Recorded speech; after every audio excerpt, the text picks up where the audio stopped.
Before this video begins, let it be known that this is for a general audience. This can be enjoyed by children and adults alike. Children under the age of 13 can enjoy this video for the Thomas & Friends brand itself, and teens and adults can also enjoy this video for its production value and nostalgia.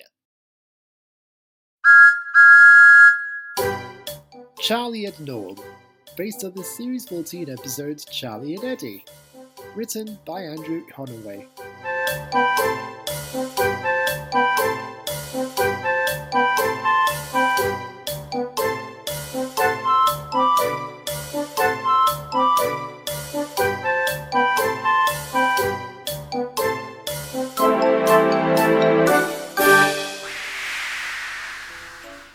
Norman is a new diesel to Sodor.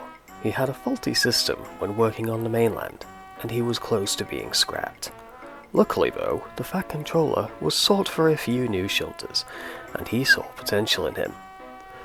Norman was given a special job to inspect some unused tracks near the Maythwaite Quarry mines with another engine, but Norman didn't know who. He was soon to find out when the engine pulled up. Hey, what's going on, everyone? I can't wait to get started! Huh?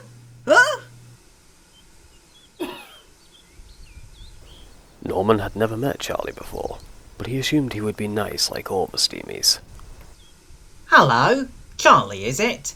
My name is Norman, and I'm going to help inspect the tracks with you.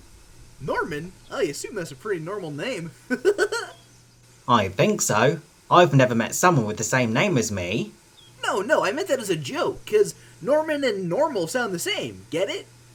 I guess. Guess? Guess what? What? Chicken butt!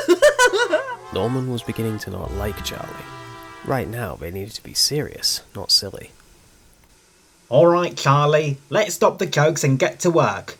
If you will, please go first. Charlie didn't want to stop his jokes, so while he didn't refuse to do his work, he tried to make it a bit more fun. He had to push slowly, so his driver could keep an eye on the sparks.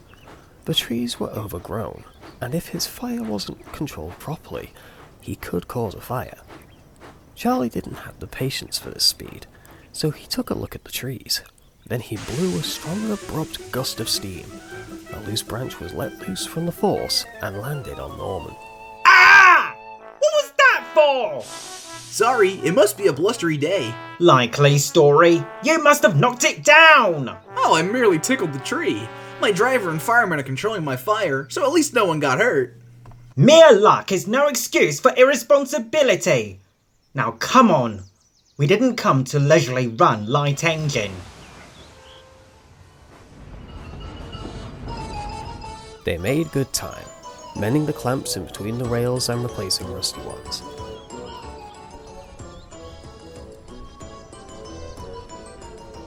After several hours, the two engines headed to the station. That was a lovely job, wasn't it, Charlie? Charlie? Huh? What was that? Charlie, were you really sleeping through the whole job? Only the parts where I wasn't actually doing anything. That is so irresponsible. How can you be so careless? Oh, it's not like they can't see what's in front of them. They have windows, don't they? Anyway, you can come with me to Natford Sheds. You can stay there and get to know the other engines. Good. At least then I'll find out whether or not all engines are like you. As the two engines entered the station, they saw James with some small coaches, and a stationmaster shaking his fist in the direction of the level crossing. Then he paced up and down the platform in distress. Beg pardon, but what's wrong? Huh? Oh, hello. You must be the new diesel. Well, one of them anyway. That's right. My name's Norman. But what about you? You look white as a ghost. Oh yes, a bus just took off with one of our engine's passengers, James here. They didn't want to wait for him, so they just got on, thinking this bus would be better than our past competitors. But surprise, surprise, he came just before he left. We'll stop him! No one bribes our passengers and gets away with it! Hold on, what do you mean we? We can't go race with a bus. Oh, the head engine of this branch line does it all the time!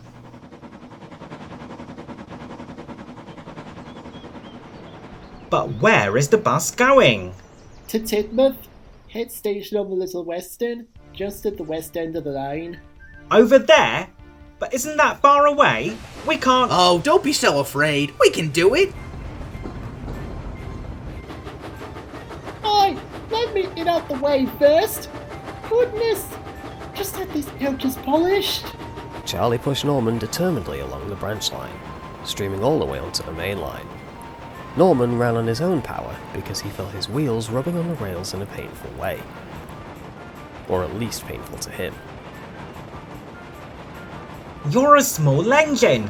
Why haven't you run out of... Ow! A train of trucks rolled down the line and bumped into Norman. The impact was just enough for the chain to wrap itself around Charlie's back hook.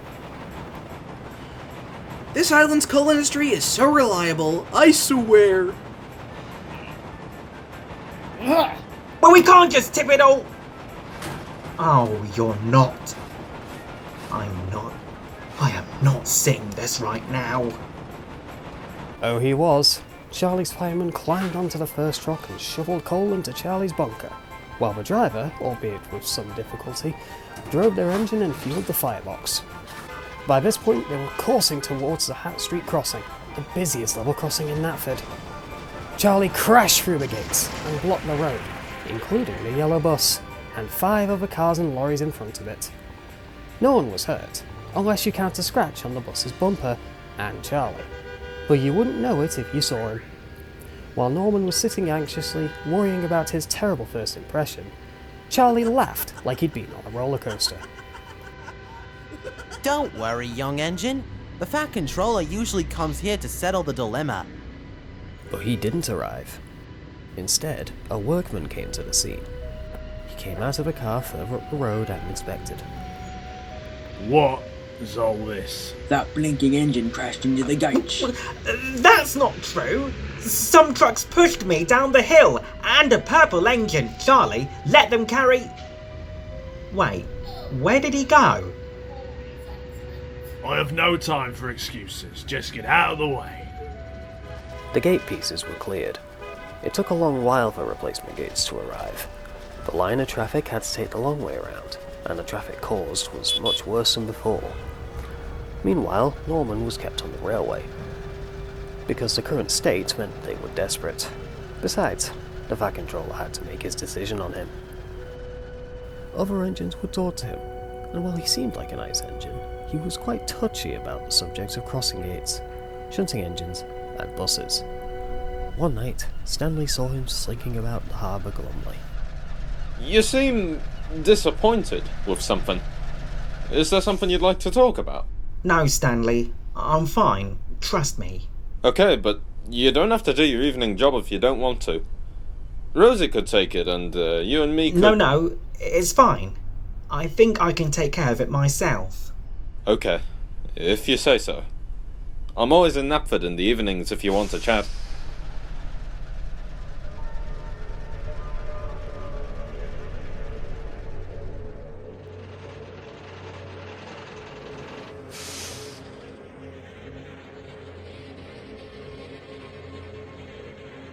I can't believe this railway.